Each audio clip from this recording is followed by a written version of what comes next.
sob a coordenação do Grupo de Fraternidade Espírita Irmão Sheila de Belo Horizonte, vamos dar prosseguimento na série O Consolador, que é baseada no livro homônimo, no qual foram feitas perguntas ao Espírito Emmanuel sobre temas relacionados à ciência, filosofia e religião, e nós estamos nesse ponto do nosso trabalho abordando a filosofia como sendo a nossa segunda temporada.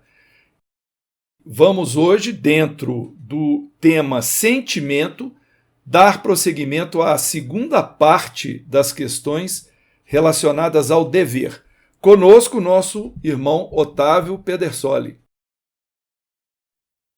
Olá, amigos e amigas, e a primeira pergunta vai para você, Marcelo. A questão 191 é indagado a Emmanuel o seguinte: como poderão os pais despertar no íntimo do filho rebelde as noções sagradas do dever e das obrigações para com Deus Todo-Poderoso, de quem somos filhos? Muito bem, vejamos então o roteiro do nosso benfeitor. Depois de esgotar todos os recursos a bem dos filhos, e depois da prática sincera de todos os processos amorosos e enérgicos pela sua formação espiritual, sem êxito algum, é preciso que os pais estimem nesses filhos adultos que não lhes aprenderam a palavra e a exemplificação, os irmãos indiferentes ou endurecidos de sua alma, comparsas do passado delituoso, que é necessário entregar a Deus de modo que sejam naturalmente trabalhados pelos processos tristes e violentos da educação do mundo. Então vamos ver a primeira parte desta resposta. Supôs o benfeitor que os pais esgotaram, então, todos os recursos possíveis pela educação, pela evangelização dos seus filhos, fossem eles recursos amorosos ou recursos enérgicos, e entendemos como enérgico aquelas ações muitas vezes feitas em direção às crianças ou jovens ainda muito renitentes, procurando a sua formação espiritual e supondo que não houve nenhum êxito até aquele momento. Ou seja, chegou nesse ponto, Emmanuel alerta que os pais se lembrem que esses espíritos que estão como seus filhos rebeldes, muitas vezes possam ser aqueles espíritos que lhes eram indiferentes ou que eram endurecidos no seu relacionamento, que foram parte de um passado delituoso junto com os pais e que muitas vezes, por não haver sucesso, não haver êxito nesse processo educativo na tenra infância, vai ser necessário entregar a Deus ou a continuidade do processo educativo, ou seja, esses filhos já adultos estarão sujeitos à lei de causa e efeito no prosseguimento de suas vidas e muitas vezes terão de passar, como disse Emmanuel, por processos tristes e violentos da educação do mundo. Mas o benfeitor, ele salienta muito bem aqui na sua resposta a questão dos pais terem cumprido as suas obrigações, ou seja, entregues ao sacrifício e ao suor e ao esforço pela educação dos filhos ao máximo possível. Então os pais aí terão cumprido a sua parte. Emmanuel prossegue dizendo: a dor tem possibilidades desconhecidas para penetrar os espíritos, onde a linfa do amor não conseguiu brotar. Não obstante, o serviço inestimável do afeto paternal humano. Eis a razão pela qual, em certas circunstâncias da vida, faz-se mister que os pais estejam revestidos de suprema resignação, reconhecendo no sofrimento que persegue os filhos a manifestação de uma bondade superior, cujo buril oculto, constituído por sofrimentos, remodela e aperfeiçoa com vistas ao futuro espiritual. Ou seja, tendo feito tudo o que deviam, poderiam ter feito, os pais entregando os filhos à sorte da lei de causa e efeito, aos processos educativos da própria justiça divina, deverão buscar na resignação a sua defesa, para que não sofram com o sofrimento dos filhos, porque muitas vezes isso acontece porque os pais se sentem culpados por não terem conseguido direcionar os filhos para o bom caminho, mas muitas vezes tratam-se de espíritos que já eram indiferentes aos pais, que estão reencarnados ali na família, e realmente esse insucesso tem aí a sua origem, e que esse processo de corrigenda, que muitas vezes será doloroso, ele é, como diz Emmanuel, manifestação da bondade superior, ou seja, é a bondade do pai que está corrigindo. Não é um pai, ou seja, Deus, violento, carrasco, que está vitimizando os filhos ali para ver o sofrimento deles por eles não terem atendido os pais. Não. É uma corrigenda natural que todos nós, como filhos de Deus, estamos sujeitos quando nós não atentamos para a lei de justiça, amor e caridade. Então essa lei, ela nos remodela e ela nos aperfeiçoa ao longo do tempo através dessas experiências rudes e dolorosas. Aí, Otávio, vem a questão 192. A mentira retarda o desenvolvimento do espírito? É uma pergunta fundamental, porque muitas vezes a gente normaliza a mentira, né? Fala, só uma mentirinha do bem. Vamos ver qual que é a orientação de Emmanuel. Mas antes ele vai explicar o que é mentira e o que não é. Então ele começa dizendo assim: mentira não é ato de guardar a verdade para o momento oportuno, porquanto essa atitude mental se justifica na própria lição do Senhor, que recomendava aos discípulos não atirarem a esmo a semente bendita dos seus ensinos de amor. Olha que interessante. Ele fala que mentir não é aguardar a hora certa e oportuna de falar a verdade. E quantas vezes a gente é afoito, né? A gente quer jogar a verdade na face alheia. Dizem que certa feita foi perguntado a Chico Xavier: Chico, você mente? E ele teria respondido assim: não, às vezes eu adio a verdade. Então é exatamente o que Emmanuel está explicando aqui. Tem hora que não é oportuno trazer aquele outro companheiro ou companheira a verdade. Não vai ser útil, não vai fazer bem. É o caso de aguardar um tempo melhor. Mas agora ele vai então dizer o que é a mentira e quais são as suas consequências. Ele diz assim: a mentira é a capciosa ação que visa o proveito imediato de si mesmo, em detrimento dos interesses alheios, em sua feição legítima e sagrada. E essa atitude mental da criatura é das que mais humilham a personalidade humana, retardando por todos os modos a evolução divina do espírito. Então, Emmanuel conceitua o que é mentir. Mentir é aquela ação capciosa nossa, ou seja, eu sei o que eu estou querendo fazer, eu estou escondendo alguma coisa, eu estou desvirtuando alguma coisa, e hoje tem aí as famosas fake news, né? Então, mentira também, às vezes a gente está repassando aquilo que a gente tem dúvida se é verdade. Então, essas atitudes capciosas, que às vezes tem ali um interesse pessoal por trás, né? Direto ou indireto, Emmanuel está deixando claro, isso retarda a evolução do espírito. Então, não existe mentirinha do bem. Entendido o conceito de mentira, a mentira sempre vai retardar a nossa evolução espiritual. Na sequência, a pergunta 193, Marcelo, é a seguinte: a verdade, quando dita com sinceridade e franqueza rudes, pode retardar o progresso espiritual pela dor que causa? Essa questão se enquadra perfeitamente no que o Otávio acabou de dizer, inclusive exemplificando o caso do Chico Xavier, que diz que adia a verdade.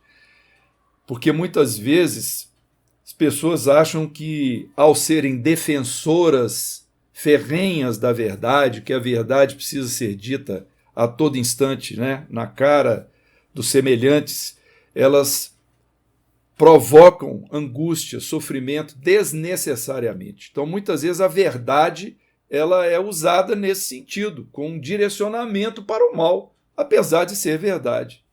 Então vamos ouvir aqui as palavras de Emmanuel. A verdade é a essência espiritual da vida. Cada homem ou cada grupo de criaturas possui o seu quinhão de verdades relativas, com o qual se alimentam as almas nos vários planos evolutivos.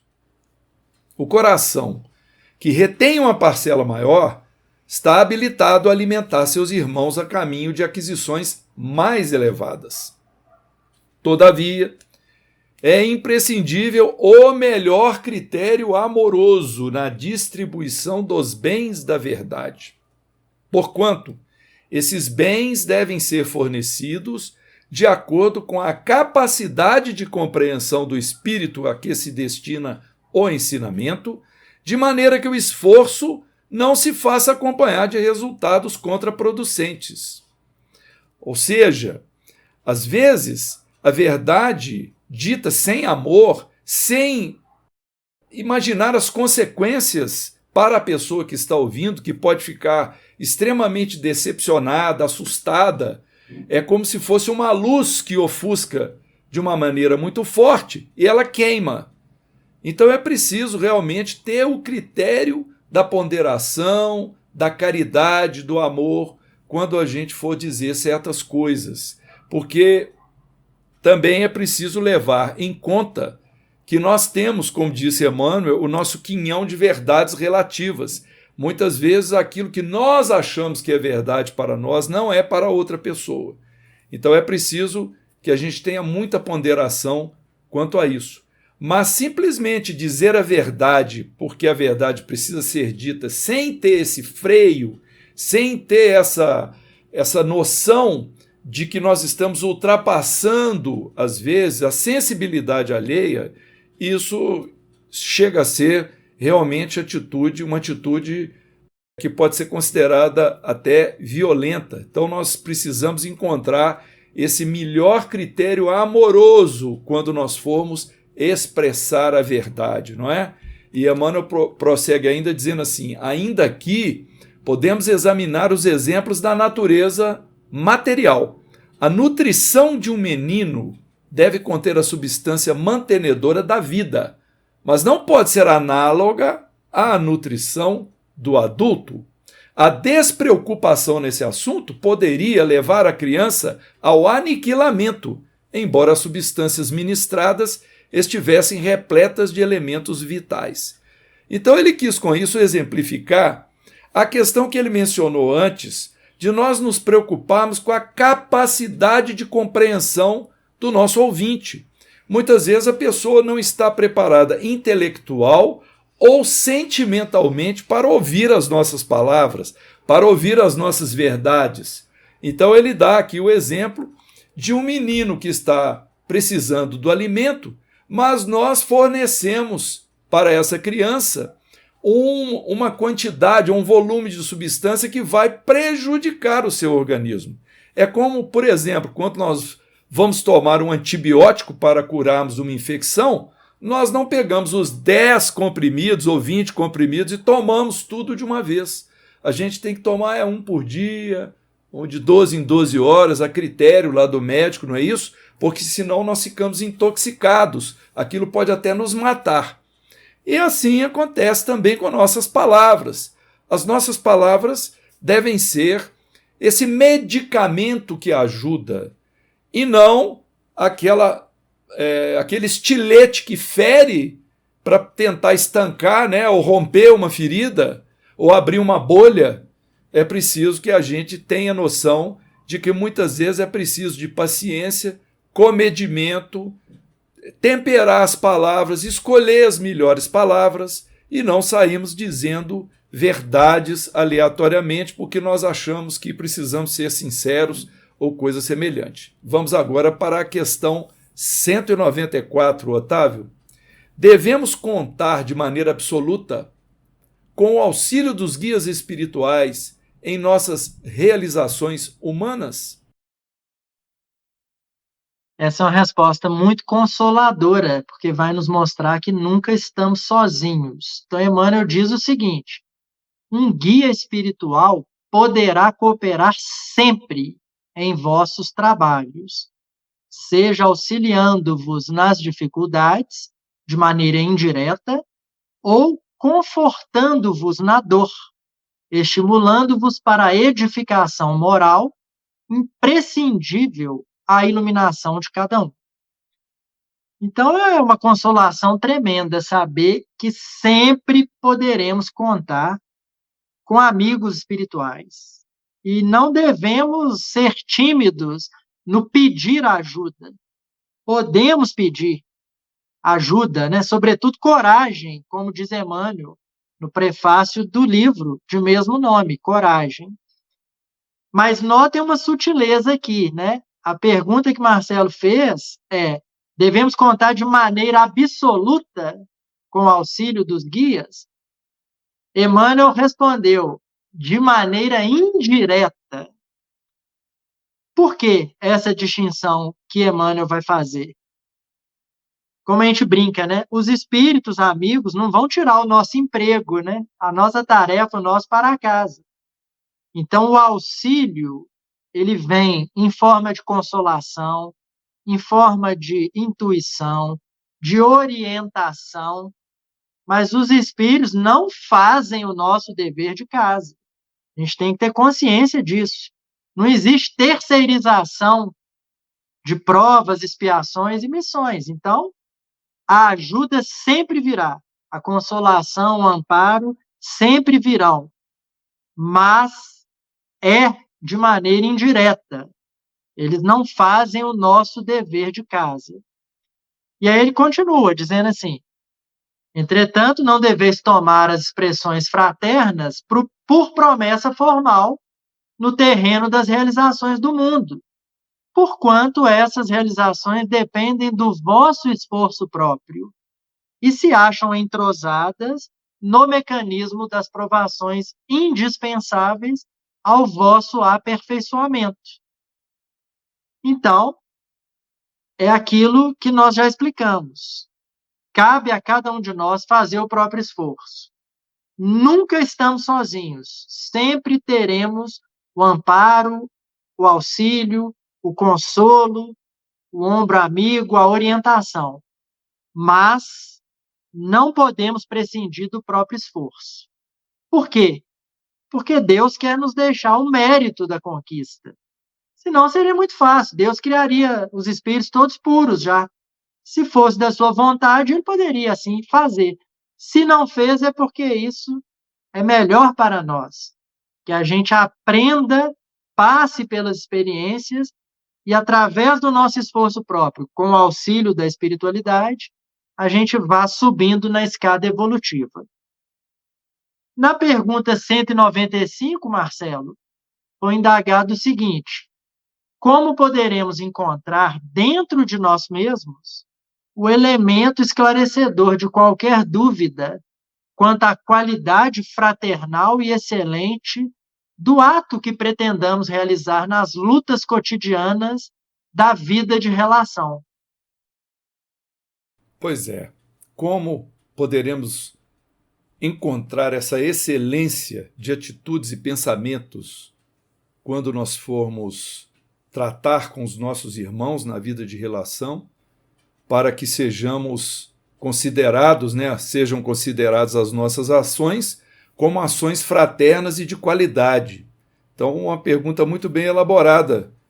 E Emmanuel respondeu da seguinte maneira: aqui somos compelidos a recordar o antigo preceito do amar o próximo como a nós mesmos. Em todos os seus atos, o discípulo de Jesus deverá considerar se estaria satisfeito recebendo-os de um seu irmão na mesma qualidade, intensidade e modalidade com que se pretende aplicar o conceito ou exemplo aos outros. Com esse processo introspectivo, cessariam todas as campanhas levianas dos atos e das palavras, e a comunidade cristã estaria integrada em conjunto no seu legítimo caminho. Uma resposta bem direta e límpida como a água cristalina, dizendo que, para que nós façamos as nossas ações com excelência fraternal, precisamos lembrar do amar o próximo como a si mesmo. No seguinte sentido, de que se isso tiver introjetado em nossa mente e nosso coração, nós vamos fazer intimamente todas as considerações antes de agirmos, antes de falarmos, antes de decidirmos, porque nós estaremos pensando no semelhante com amor, antes de mais nada. Então ele coloca isso, que o discípulo de Jesus deve perguntar a si mesmo: eu estaria satisfeito? De que maneira, se a outra parte fosse me tratar para esse assunto que eu estou querendo tratá-lo? Como que eu gostaria de ser tratado? Como que eu gostaria de receber isso? Receber a informação ou o gesto do meu irmão, como ele diz, com a mesma qualidade, com a mesma intensidade, com a mesma modalidade que eu pretendo, aplicar o conceito. Enfim, diz Emmanuel que se todos nós pensássemos assim, todas as campanhas levianas de atos e palavras iriam se extinguir, porque a comunidade cristã estaria toda integrada, ou seja, todas as pessoas saberiam muito bem como agir dentro desse princípio. Por isso, nós acreditamos realmente que nos mundos mais evoluídos, nos mundos onde espíritos superiores habitam, esse dever de ser fraternal e caridoso é uma rotina que não vai pesar, que não pesa na economia de nenhum espírito. Na verdade, nós acreditamos, inclusive, que nesses mundos a palavra caridade nem exista, porque os espíritos a transformarão em dever, simples dever, agir dessa forma com relação ao semelhante. E agora, Otávio, a última pergunta desse nosso episódio, a de número 196, para você encerrar. Como encaram os guias espirituais as nossas queixas? É interessante porque no episódio anterior, Emmanuel nos ensinou como que nós, mães e pais, devemos lidar com as queixas dos filhos. Aqui agora ele vai explicar como os guias espirituais lidam, com as nossas queixas. E tem dois aspectos principais. Ele diz assim: muitas queixas são consideradas verdadeiras preces, dignas de toda a carinhosa atenção dos amigos desencarnados. Então, também é muito consoladora, essa primeira parte da resposta, porque ele fala assim, que os espíritos amigos têm um carinho, se nós somos carinhosos, com aqueles corações amigos, imagine os nossos mentores, nossos guias, nossos amigos espirituais. Então, eles levam em conta, com todo carinho, com toda seriedade, as nossas queixas. Mas agora vamos para a segunda parte da resposta. A maioria dessas queixas, porém, não passa de lamentação estéril, a que o homem se acostumou como a um vício qualquer. Então, aqui o benfeitor está deixando claro que a maioria das nossas queixas são equivocadas e são verdadeiros vícios. Então, assim como tem pessoas viciadas em álcool, em drogas, em trabalho, em excesso, em açúcar, tem irmãos, quando não somos nós próprios, viciados em queixas, reclamações, uma visão pessimista de tudo. E ele está dizendo que a maioria dessas queixas são estéreis, ou seja, inúteis, como um vício qualquer. Ele compara um vício. Por que ele compara um vício às queixas? Ele diz: se tende nas mãos o remédio eficaz com o Evangelho de Jesus e com os consoladores esclarecimentos da doutrina dos Espíritos, a repetição de certas queixas traduz má vontade na aplicação legítima do conhecimento espiritista a vós mesmos. Olha que interessante. Ele está dizendo assim: uai, se Emmanuel fosse mineiro, né? Vocês têm o Evangelho de Jesus, esclarecido pela doutrina espírita. Estão achando que o planeta Terra é uma colônia de férias? Não. É uma estação de trabalho, é um hospital, é uma oficina, é uma escola, é uma prisão em certo aspecto. Então, ao invés de ficar se queixando, pega o Evangelho, à luz da doutrina espírita, e vai aplicar, mas não é no outro, não, no vizinho, né, no pai, no cônjuge. Ele está dizendo, aplicar a vós mesmos. E aí, para terminar, eu lembrei, estudando essa questão, da pergunta 909 de O Livro dos Espíritos, porque Emmanuel está dizendo que muitas queixas traduzem má vontade da nossa parte. E é a mesma coisa que os espíritos responderam para Kardec na pergunta 909, quando Kardec perguntou assim: poderia sempre o homem, pelos seus esforços, vencer as suas más inclinações? Sim, e frequentemente fazendo esforços muito insignificantes. O que lhe falta é a vontade. Ah, quão poucos de vós fazem esforços. Então, essa má vontade que Emmanuel está dizendo aqui na questão 196. Então, estudando isso, que a gente vá alimentando a nossa boa vontade, a nossa disciplina, para, sempre que possível, substituir a queixa pelo trabalho, pelo entusiasmo e pela coragem de aprender as lições que a vida nos apresenta. Paz e alegria e até o próximo episódio.